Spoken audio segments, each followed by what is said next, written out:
It's been a challenging year for teachers and students, but for math teacher Stacia Campbell, it was also a year that gave her hope. Congratulations to Stacia Campbell from Franklin County High School, our Metronet Teacher of the Week.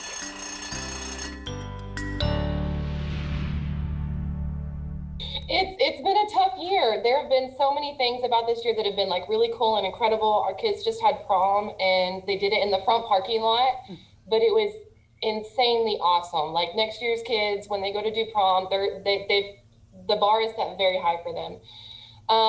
And there have been so many really cool things about this year, but it's been a tough year. What are the lessons that you have learned from this past year about yourself and about your students? So some of the lessons that I've learned that the students, there's different kinds, which I didn't need that lesson. I knew that we had different kinds of students and everyone learns in different ways. And virtual is amazing for some kids. Some kids are very like self-motivated, and some kids just like they need someone there to like prompt them and be like, hey, come on, like we need to do this. And then lessons about myself, I didn't know that I could do it. I didn't know that I could like be a virtual teacher, but through some really cool technology things, I've discovered how to make lessons. Like, I'm not sure if you're familiar with Khan Academy, but they have like lessons and you can hear the voice over the writing. So I discovered how to make videos like that, which is actually not much different than when they're in my classroom anyways. So it's been really cool to discover like all these different things that we can use. Now that school is out, what would you say to parents and to your students? What can they do this summer coming off of this, unusual year to get them ready for next year? For some of them, they're probably set. Some of them need to really look and decide if they want to continue being virtual, because I think many schools are going to be offering like a virtual academy or like just a virtual. I don't know that hybrid will still be a thing where like you've got kids in your room and you've got kids that are like virtual and you're trying to manage both. But I think that those that are going to stay virtual really need to like make sure that that's going to be the best choice for them and that they're going to be successful at that and that they don't need that like one-on-one interaction, because I've found a lot of students coming back.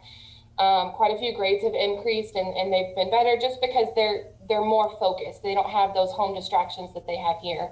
And then maybe just like go back and look and see and make sure you actually knew everything, you remember everything, and you're ready for the next year. That way you start off on like a good hand. You're not starting off behind. As you look ahead to the next school year, what are your thoughts?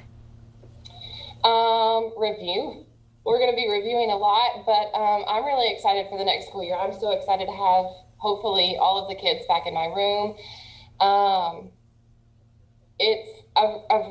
I myself have missed that one-on-one interaction, and it's been so nice to have that at the end of the year. But it's when you're teaching to a screen, especially when they leave their videos off, so like all you see are little thumbnails, it really takes out what you're doing.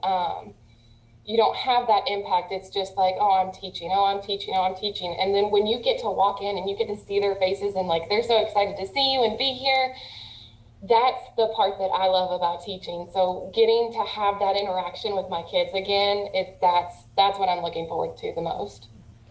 What do you love the most about being a teacher? Honestly, that right there, the interactions with my students, I love getting to know them outside of school. Like one of the things I do at the beginning of the year is I give them a survey and I'm like, hey, here's this survey full of random questions. Like, what's your favorite food? What's this? What's your favorite music? What do you like to do outside of school? What's something really hard that you've been through? Because I'm going to figure out who you are as a student. Like you're in my room. We're going to be together all year. I'm going to know who you are as a student, but I want to know who you are as a person. So that's really important to me, like getting to know who they are as a person. And one of my favorite things is getting to like chaperone dances and go to sporting events, because that's when you get to see them as people and you get to see them in their own element. And it's so awesome. That's my favorite part by far.